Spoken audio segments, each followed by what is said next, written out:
Pode entrar. Nossa, como está tudo calmo por aqui. Eu até pensei que não tinha ninguém em casa. É que eu acabei de levantar, Jaime. Tava saindo banho agorinha, nesse instante. Ah, bom, eu cheguei na hora marcada para o nosso compromisso.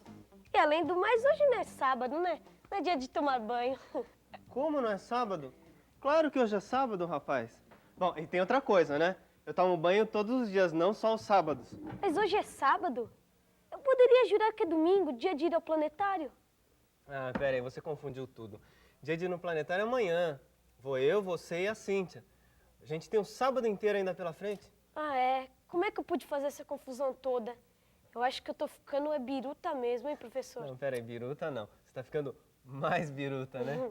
Sabe que acho que você não acordou direito. Quer um suco de laranja? Ah, eu aceito, sim. Quem sabe aí você acorda um pouco, né? É. Bom, deixa eu pegar pra você. Mas que confusão doida que você fez, hein? É. Trocar o sábado pelo domingo, o domingo pelo sábado, sei lá eu. É. Tá aqui. Uma bela confusão.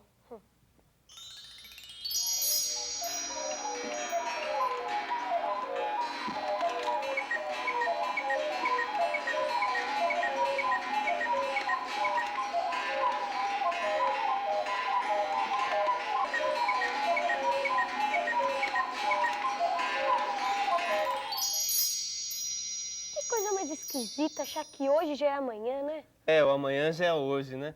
Escuta, você não tem calendário em casa? Eu tenho um calendário no meu quarto, só que eu nunca olho pra ele.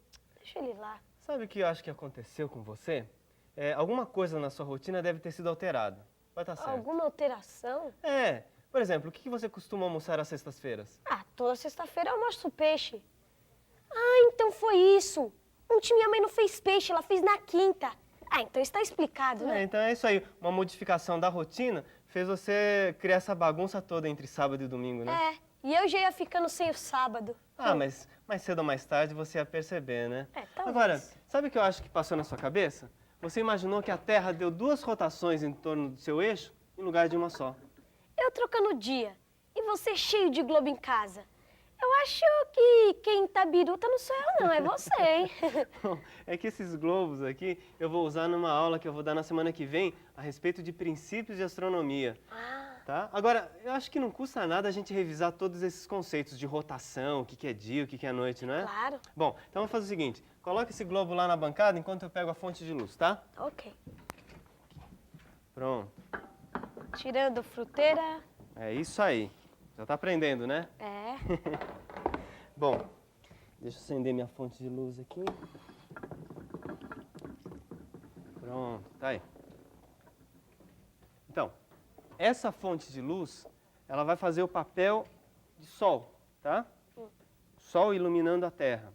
Bom, você sabe o seguinte, que a Terra gira em torno do seu eixo, tá? A cada volta completa, a gente tem um dia, né, ou 24 horas.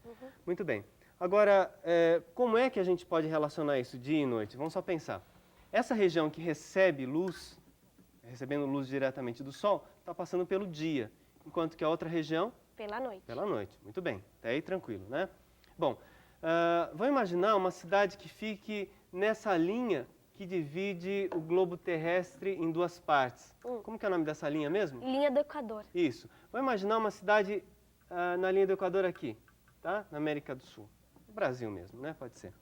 Bom, quando esta cidade estiver recebendo os raios de luz perpendicularmente, tá? Ela está passando exatamente pelo meio-dia.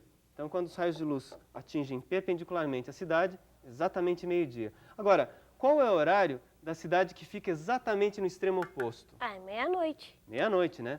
Muito bem. Então, veja só, dependendo da posição da região em relação ao Sol, eu tenho um horário diferente. Então, por exemplo, essa mesma cidade, nessa posição, ou seja, veja só, os raios de luz do Sol estão atingindo a Terra aqui perpendicularmente, tá? E essa cidade está nessa direção, ou seja, a 90 graus, né? Bom, nesse exato momento, são 6 horas da tarde para essa cidade, tá? Então, dependendo da inclinação desta região em relação aos raios solares, você tem um horário diferente, tá? E é isso aí, o dia, a noite e a inclinação vai dar um horário diferente. É, eu sabia disso, mas não com esses detalhes. A história é sempre a mesma, né?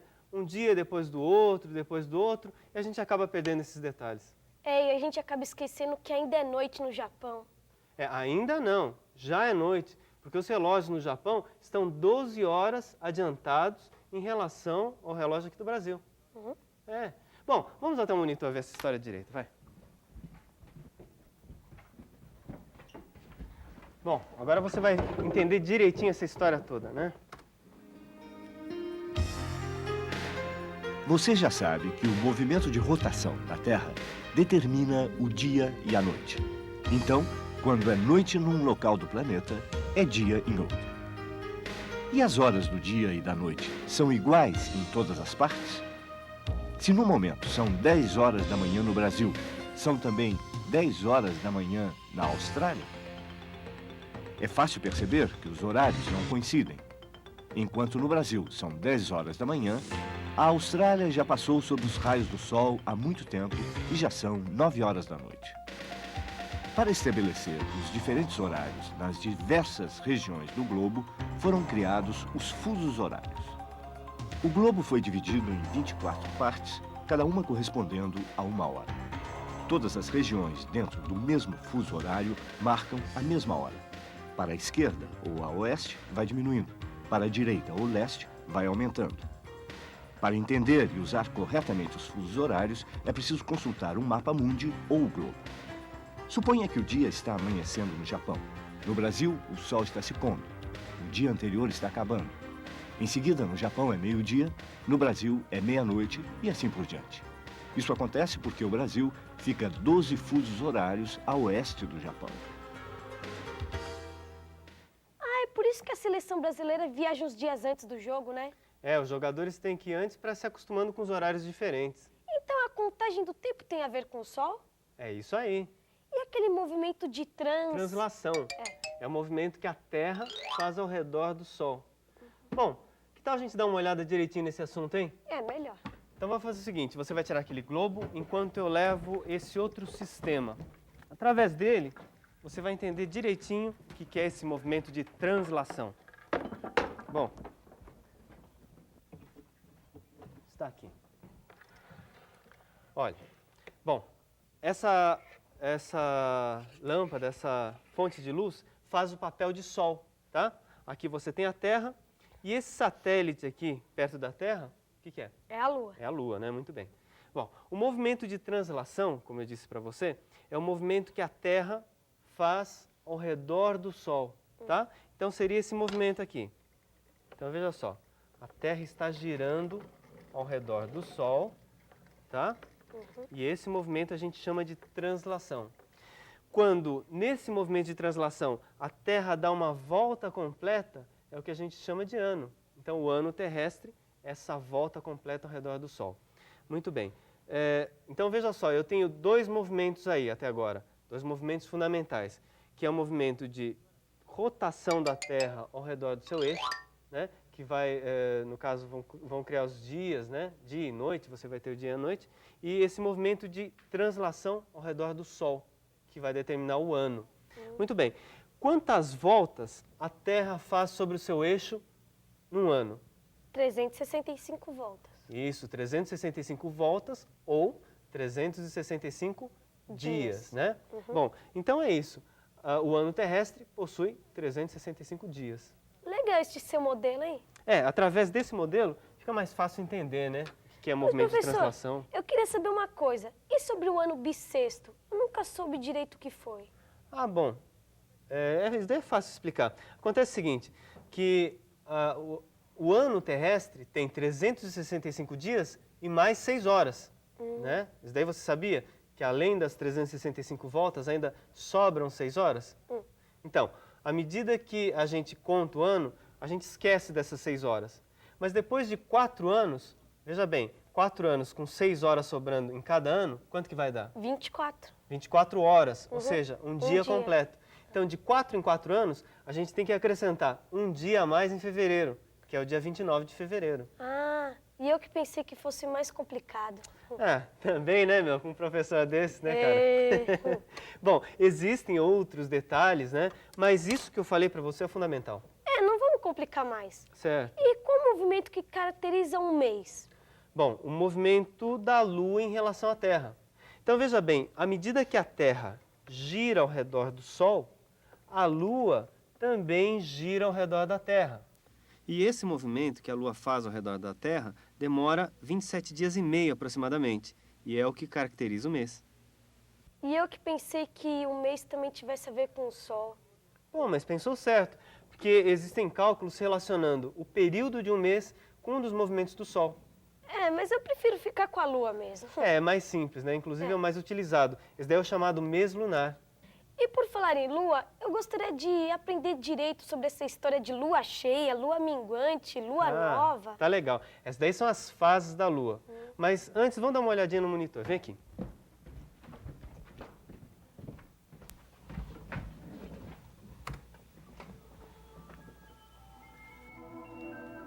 Durante aproximadamente 30 dias terrestres, vemos a Lua mudar seu aspecto. Essas mudanças na forma e na dimensão da Lua são, na verdade, partes diferentes de sua superfície iluminadas pelo Sol, enquanto ela descreve a órbita da Terra. Os raios solares são refletidos pela Lua em direção à Terra, por isso ela torna-se visível para nós. Essas mudanças do aspecto da Lua são chamadas de fases. Quando a Lua se localiza entre o Sol e a Terra, a face voltada para a Terra fica escura, é a Lua nova. Em seguida, depois de alguns dias, vemos a metade do círculo, é o quarto crescente. Segue-se então toda a face iluminada, é a Lua cheia. Depois vem o quarto minguante. E assim, as fases da Lua são causadas pela sua órbita em torno da Terra, enquanto a Terra e a Lua giram ao redor do Sol.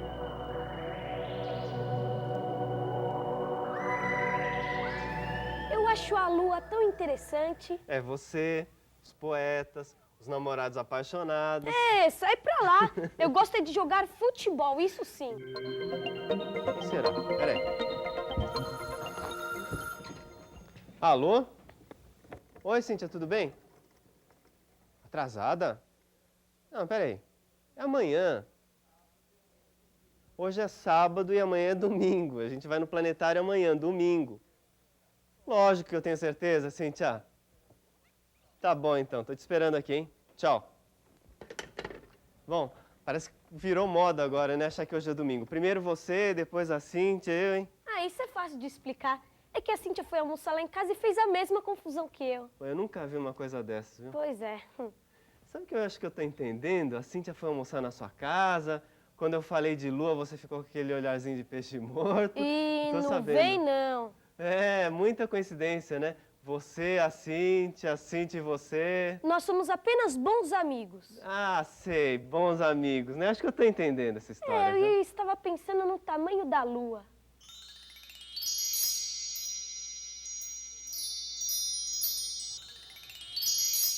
Às vezes a Lua parece que fica maior. Ela fica mais próxima da Terra? Não, a distância entre a Lua e a Terra praticamente permanece inalterada o tempo inteiro. Quando a gente tem aquela impressão de que a Lua é maior, é mera ilusão de ótica. Então não tem nada a ver achar que um dia a Lua poderia cair sobre a Terra? Não, mas acontece o seguinte, a Terra atrai a Lua. Eu vou mostrar direitinho isso daí pra você no modelo, porque muita gente confunde alguns assuntos desses itens aí de atração e tal. Então faça esses globos aí pra mim, por favor. Isso. Bom, deixa eu colocar isso aqui pra trás. E aí eu vou explicar o que acontece aqui. Bom, eu tenho um dispositivo elétrico, né, aqui, que vai gerar o sistema. Deixa eu explicar o que é. Isso daqui é um dimmer que vai fornecer, vai limitar a tensão que eu forneço para um motor elétrico. Tá? Esse motor elétrico vai girar, ele tem um eixo que está conectado a uma esfera, essa esfera azul, que faz o papel de planeta Terra, e eu tenho uma outra esferinha, essa amarela, que faz o papel de Lua, tá? Eu conectei essas duas esferas através de um elástico, tá? Porque existe uma atração entre os dois. Então, é justamente isso que eu estava falando para você. A Terra atrai a Lua. Agora, uma pergunta que todo mundo faz. Por que a Lua não cai na Terra, hein? Porque já que a Terra está atraindo a Lua, por que ela não cai? Bom, vamos imaginar então o que acontece em termos de movimento.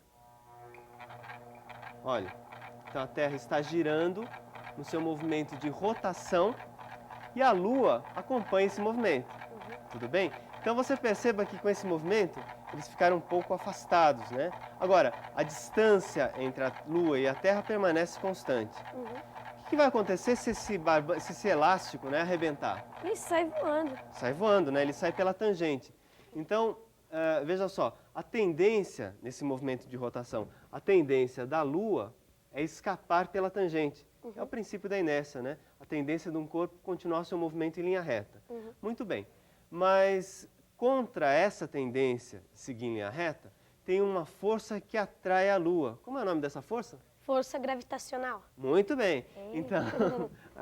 Então a Terra atrai a Lua através dessa força gravitacional e esses dois efeitos se equilibram, tá? A tendência da Lua escapar pela tangente e a força que a Terra aplica. Então, por isso essa distância permanece praticamente constante e a Lua não cai na Terra, tá? Então é devido a essas atrações aí. Agora veja só, esse sistema que eu mostrei para você é entre a Terra e a Lua, mas vale para quaisquer sistemas que tenha um astro central, né, um corpo celeste central e um outro corpo orbitando ao redor desse corpo central, tá? Então poderia ser aqui, por exemplo, o Sol e aqui a Terra. Você sabe que a Terra gira ao redor do Sol. E a explicação dos princípios do movimento é praticamente a mesma, tá? Agora, o que você não pode esquecer é o seguinte, assim como a Terra atrai a Lua também atrai a Terra. É isso aí, importante. Um dia um surfista me falou que as marés são influenciadas pela Lua. Isso é verdade? Claro, a atração que a Lua e o Sol exercem sobre a Terra é que criam as marés, maré alta, maré baixa. Ah, então os surfistas entendem disso. De certo modo, eles têm que, pelo menos, ter um pouco de conhecimento de marés, né? Agora, os pescadores também têm que entender a respeito de marés. Agora eu estava aqui pensando, se os surfistas precisassem mudar para um lugar sem praia, frio, cheio de neve... Eles mudariam de esporte, né? Eles fariam, por exemplo, esqui na neve em lugar do surf. O esqui na neve.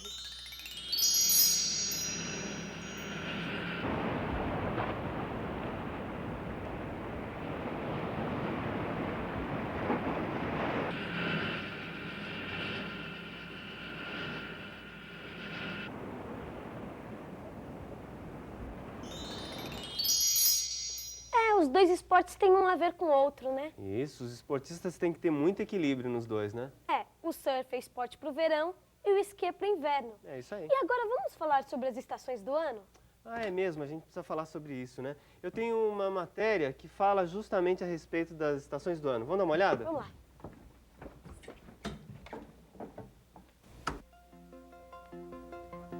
Estação é um dos 4 períodos em que se divide o ano. Cada estação, inverno, primavera, verão e outono, dura aproximadamente 3 meses e provoca mudanças na temperatura, no tempo e na duração da luz do dia. Há regiões na Terra onde as estações do ano não são bem determinadas. Isso acontece nas regiões cortadas pelo Equador, onde as temperaturas são altas e mudam pouco. A quantidade de chuva é grande durante todo o ano. Nas regiões polares, por outro lado, há uma estação clara em que o sol brilha num longo dia de 6 meses e uma estação escura em que o sol não aparece numa longa noite de 6 meses. Nas regiões onde as estações são bem marcadas, no inverno o dia é mais curto, amanhece mais tarde e anoitece mais cedo. As árvores perdem as folhas. Na primavera, os dias são mornos, as folhas voltam a vestir as árvores e muitas plantas florescem. Segue-se o verão, com dias e noites quentes. Amanhece mais cedo e anoitece mais tarde. No outono, os dias tornam-se mais frescos e, em muitas regiões, as frutas amadurecem. Então quer dizer que no Polo Norte são 6 meses dia e 6 meses noite? É isso aí. 6 meses com a luz do sol e 6 meses sem a luz do sol. Eu prefiro ficar com nossas 4 estações mesmo. Bom, então para entender isso direito eu vou usar um outro modelo, tá? E vamos fazer lá na bancada. Você tira aquele modelo da Lua para mim, por favor? Tá aqui. Vou pegar esse outro modelo da Terra e você vai entender direitinho. Nossa fonte de luz. Já me acha melhor você vir desse lado, viu? Para entender ou enxergar melhor. Aqui eu acho que vai dar para visualizar melhor. Bom, isso, fica aí. acontece o seguinte, devido à inclinação do eixo imaginário da Terra, esse eixo que passa pelo centro, a luz que atinge a Terra vai atingir de formas diferentes, né? Então, a luz que atinge o hemisfério sul penetra perpendicularmente, tá? Enquanto que a luz que atinge o hemisfério norte penetra obliquamente. Nesses dois casos, o hemisfério sul tem um acréscimo maior de temperatura, enquanto que o hemisfério norte, um acréscimo menor. Então, o hemisfério sul está passando pelo verão, tá? Que fica mais quente, né? Enquanto que o hemisfério norte passa pelo inverno. Agora, um detalhe importante é você notar que no Polo Norte eu não tenho luz. Então, durante 6 meses, essa região vai ficar no escuro, vai passar pela sua noite, tá? Mesmo depois da rotação. Então, perceba, o Polo Norte não está recebendo luz, tá? Muito bem. Acontece que, além desse movimento de rotação, a Terra faz um movimento de translação. E dali a 6 meses, a Terra vai estar do outro lado. Vira a fonte de luz para mim, por favor. Isso, vira o Sol aí para mim. Ótimo. Então, já a gente repara que o hemisfério norte está recebendo a luz perpendicularmente. Ele agora está passando por que estação do ano? Pelo verão. Pelo verão. Enquanto que o hemisfério sul está recebendo a luz obliquamente. Então, está passando pelo? Inverno. Ótimo. Agora, repare também que no Polo Norte eu tenho luz. Tem. Então, agora são 6 meses de luz, tá? Enquanto a Terra está girando aqui, eu tenho 6 meses de luz. Tá ok? Então, é isso aí.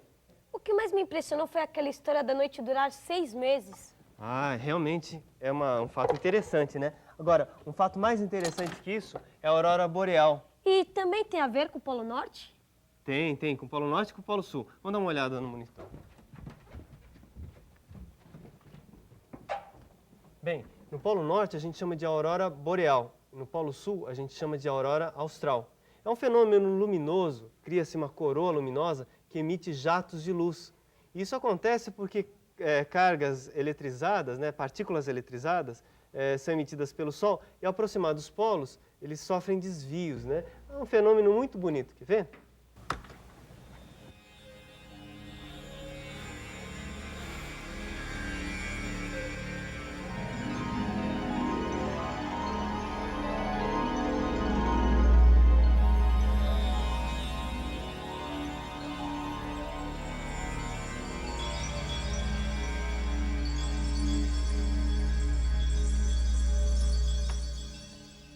Então, essas imagens de aurora boreal realmente são muito bonitas, né? Bom, agora você vai resolver o nosso teste, tá?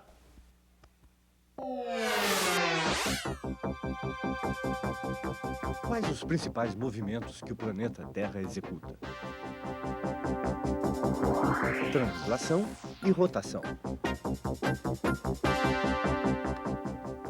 Bom, professor, depois desse papo de hoje eu vou aproveitar bastante o nosso passeio amanhã ao planetário. O planetário é muito legal, viu? Você vai gostar. E vê se da próxima vez faz um teste menos fácil, tá? Tá legal, é pra já. Não. Porque eu preciso ir pra casa porque hoje é dia de feijoada. Feijoada? É claro, agora eu não faço mais confusão. Hoje é sábado, é dia de feijoada, falou? Tchau, professor. Tchau. Puxa, eu que gosto tanto de feijoada, hein?